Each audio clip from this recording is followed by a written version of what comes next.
देखो, जिसने अपनी पुत्री दे दी उसको अब कुछ देना बाकी रह गया क्या? ये धन, ये बाहरी वस्तुएं तो बहुत ही मतलब निकृष्ट बुद्धि होती है जो ये तय करते हैं कि इतने लाख लेंगे तब तुम्हारी बेटी से ब्याह करेंगे। नहीं नहीं, हृदय का जब वो टुकड़ा दे रहा है आपको, तो उसके पास जो होगा वो देगा ही।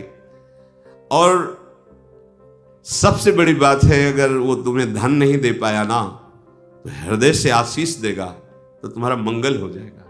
अगर तुम किसी को इतना प्रताड़ित करके कि अब बेटी तो है, ब्याह तो करना ही है, वो चाहता है कि मैं अच्छी जगह, अपने से अच्छी जगह ब्याह करूं, मेरी बेटी सुखी रहे, और उसके लिए अगर दहेज का ऐसा प्राविधान कर दिया कि वो टूट गया, उसको, वो ठीक नहीं है।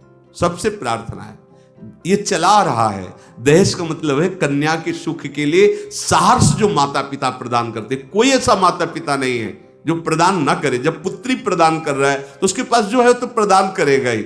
वर पक्ष के होते इतने तुम महान हो गए, कोई इतना लघु हो गया कि तुम्हारे पैर छू रहा है, तुम्हारे चरण पखार रहा है, तुम्हें बेटी दे रहा है, तुम्हें जो कुछ है अपनी वस्तु दे रहा है, इसके बाद भी प्रताड़ित किया जाए कि इतनी धनराशि मिले तो तुम तो बेच रहे हो।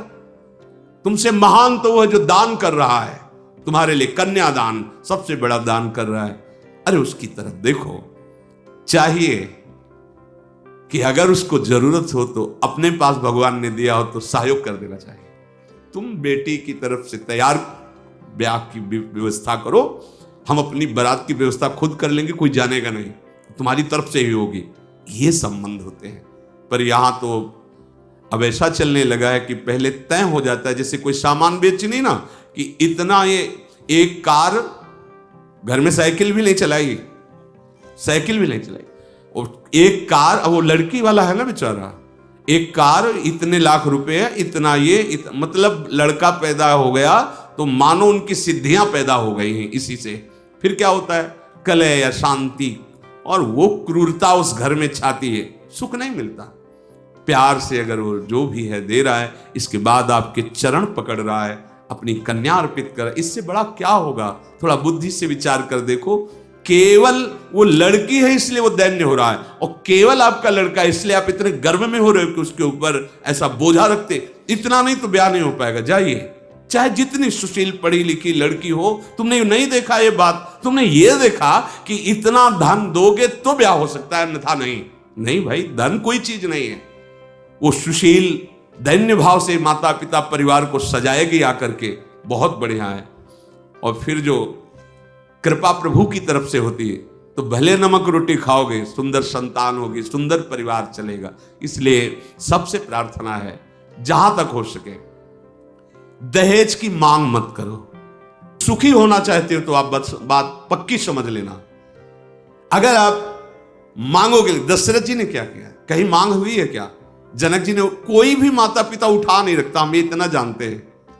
अब बहुते बुद्धि निकृष्ट हो तो नहीं कहते, नहीं तो प्रायः हर माता पिता की बात होती कि क्या लाके अपने बच्चों को दे दूं जिससे वो सुखी हो जाएं। सबसे प्रार्थना है, यदि आप इन दैवी शक्तियों का सम्मान करना चाहते हो तो चाहे बहुरूप में लाना हो या देना हो, दोनों भाव में अगर हमारे पास है तो हमें छुपाना नहीं चाहिए। अच्छे से अच्छे सुख सामग्री बेटी को देना चाहिए। अगर वो बेटा होती तो अपनी संपत्ति का अधिकार प्राप्त करती, हमें देना चाहिए। उधर से चाहिए वर पक्ष से कि जो वो दे दे वो उसकी बात है, मैं उसके जिलाए थोड़ी जीऊंगा।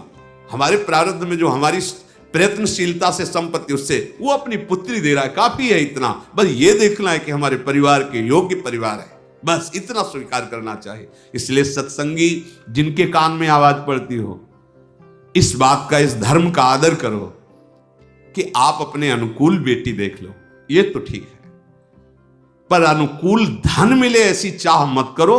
अगर बेटी आ गई और पुत्र पवित्र पैदा हुआ तो कितना धनी हो सकता है, कितना आपके कुल को पावन कर सकता है। और धन आ गया और मूर्खता या ऐसी संतान हुई जो जीवन भर तुम्हें कोसती रहे, जलाती रहे, ऐसे आचरण करे जो ऊपर पुरखे हैं वो भी नरक चले जाएं।